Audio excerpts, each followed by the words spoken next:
Hey guys, welcome back to the channel. I'm gonna do a little something different today on this video. Tomorrow is my last day of work and I will be officially on vacation for a week. So the plan is to start doing some welding and start getting the box built. So I wanted to put up a quick video for you until then and talk about phase one of my build. Right now you're probably thinking, but phase one, wait a minute, isn't phase one like when you get your vehicle? I've already had my vehicle for a month or so. But no, for me, phase one was a little different. And it's going to be a little different from everybody, so this little way of doing things might not be for everyone.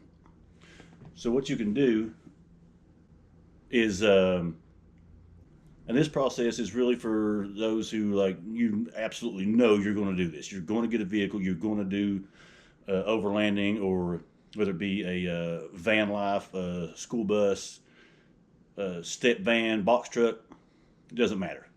So really just you have to know that you are definitely going to make this happen. And I know, understand, that there could be medical issues come up or financial things. With me, the reason this really worked for me was because I got the big military truck and they're kind of hard to come by. I knew it was going to take a little process to get it built, and I knew I was going to finance it. So it's another thing. How are you going to pay for your vehicle? Are you going to save up for it? So if you're saving up for your vehicle, this is probably not going to work for you. You'll see on the back of this table here, this pool table, that I have a ton of stuff sitting here that I have purchased before I even got my truck. So if you're trying to save up to get your vehicle, then this is probably not the route you want to do, because there's a lot of money that you could have put towards your vehicle in the first place. So with me, I knew I was getting a military truck. I knew it was going to take a little time to get it started. So, and I knew I was going to finance the vehicle. At first, it was a little rough, getting started. Just, over time, I had to wait for the vehicle to come available. One at a good price, one in a good condition. And then I had to get some bills sorted out to where I could actually get, finance it and still be good. I work a full-time job. So phase one to me is not just getting the vehicle. Phase one for me was what I call RDA. Research, design, and acquisition.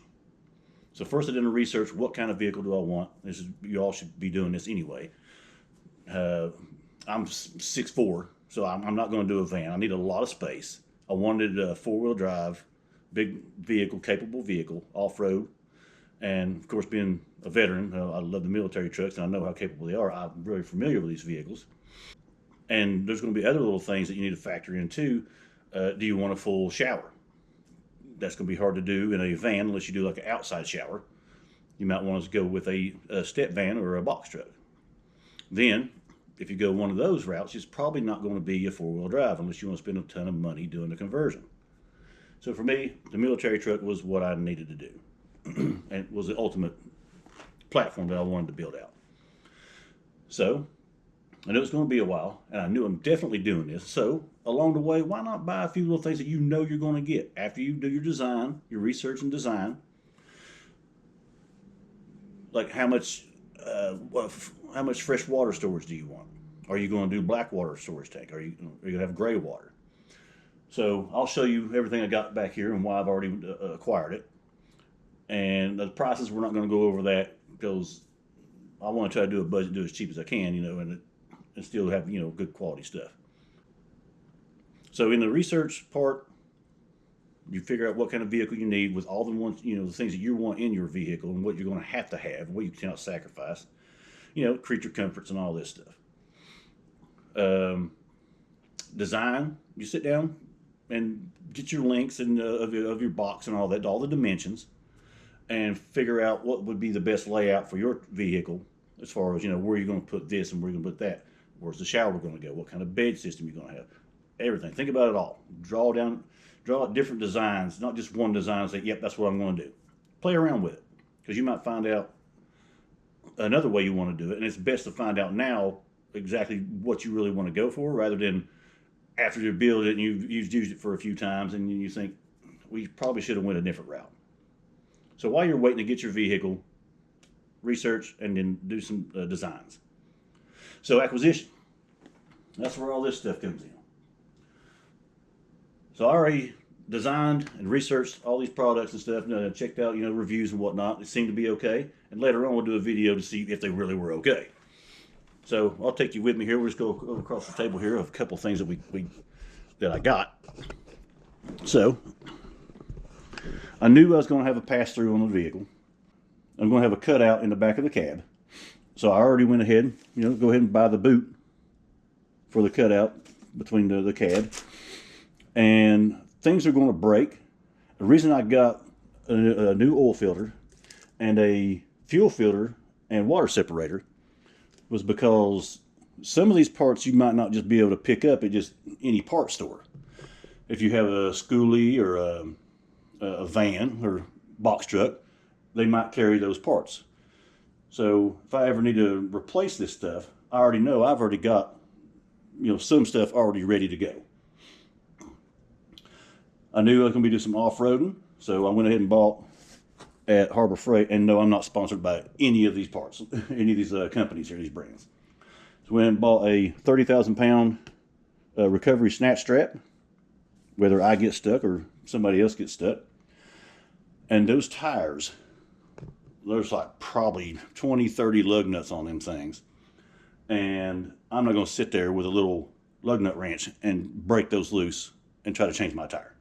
So I bought a DeWalt. I went with DeWalt because most of the batteries are interchangeable. And I'm going to have a bunch of solar too, so why not go ahead and make everything the same, so I'll have batteries for everything. The charging station will be the same and all that. So big, high impact, 20 volt DeWalt impact wrench for lug nuts and whatnot like that. I'm probably going to, let's go ahead and start back over here again. I'll probably have like 80 gallons of fresh water-ish at least. So, and I'm going to be using like all natural soaps and all that, it's environmentally safe. So I got a 19-gallon gray water tank. Only because in some parts, even though I'm using environmental friendly stuff, it's probably not going to look good if I'm dumping my stuff right on the ground, which is going to be perfectly safe. But, courtesy to the others, I got 19 gallons of gray water storage for if I have to, keep it and dump it later on. So, back on over here. I'm going to go something different than most people. They do batteries and charge controllers and all that, MPPT charge controllers and everything. I'm going to do a big home backup type system, where it be Jackery, one of the other brands. I don't know yet. I have a Jackery, and I knew I was going to be using that for backup for my backup, so it wouldn't hurt for me to buy the Jackery 1000. Just the little solar panel came with it. So doing that, it all has outlets, right? So I got this little 12 volt fuse block. So I can run off my 12 volt items, which will be lights and all that and whatnot. And I'll still be able to save a lot of power with that, just having it over to 12 volt. And that being said, I've got a 120 volt to 12 volt converter. I can plug that in there and run, then I'll have 12 volts coming off that into my fuse block and power all my 12 volt items. I knew I was going to be cutting some holes in this thing, running wires and stuff, so I got a little set of little gaskets. Got 2 boxes of those. They were cheap, so that's cool. And I knew I was going to be relocating the spare tire from the back to the underneath. Or from the back of the cab to underneath the back of the truck. And I'm not going to sit there and try to lift that thing up and mount it underneath the back of that truck. It's 350 pounds. So I knew I was going to need a winch. So, again, another Harbor Freight.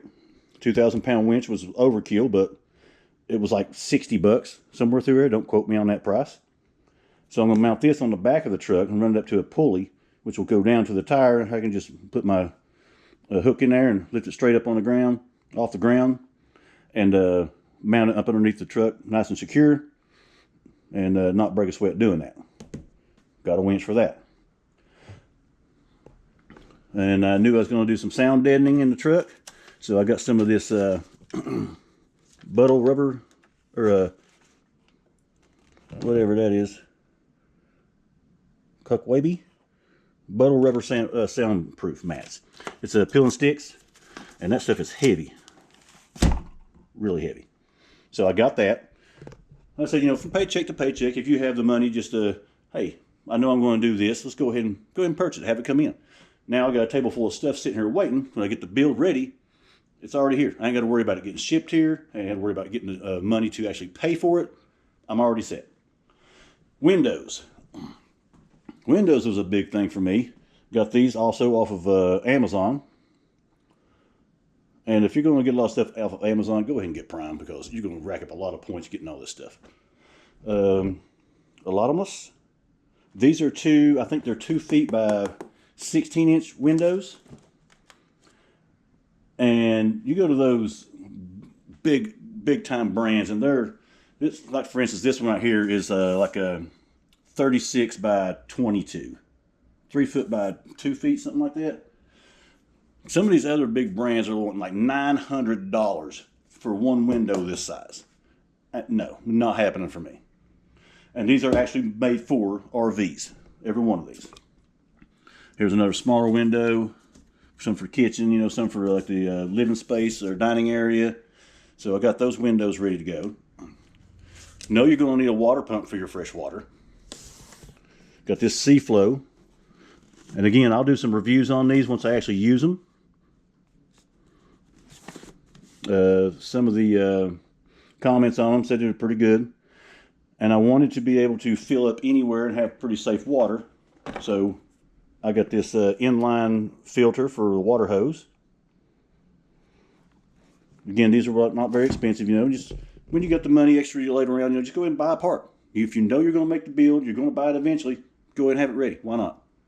Don't put yourself in a bind. Don't put off your groceries and then go buy parts for your truck, you know, and you're going to be starving for the next month. I got these fans. I think Max Air fans are pretty daggone expensive.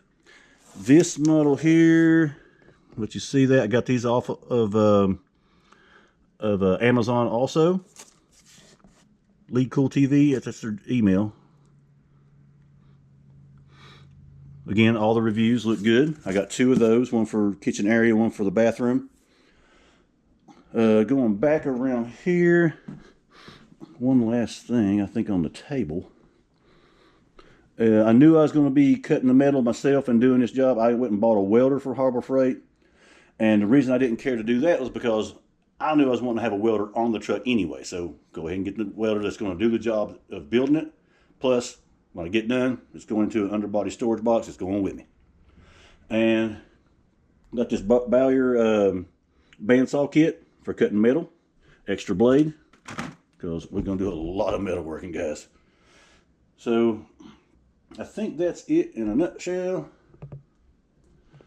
I think that's everything that I have so far. Of course, I got the metal and stuff already in the garage, ready to go. Like I said, this phase thing is what I chose to do, and it helped me out. And because I knew it was going to take a while, hopefully this will help you guys out. So you can go and start, you know, acquiring little things here and there to get your build already started. Plus, it gets you motivated. Hey, I got this stuff ready to go. All I'm waiting is, you know, get my truck, and then I can start building. Like I said, don't put yourself in a bind. This is just an idea of what I did. Hopefully it helps you guys out on your project. And like I said, I got work tomorrow, and then I'm on vacation for a week. So hopefully the build starts, and I'll at least have that thing boxed in and ready to start doing the interior. And I'll keep you with me, guys. So keep following along, okay? See you in the next one.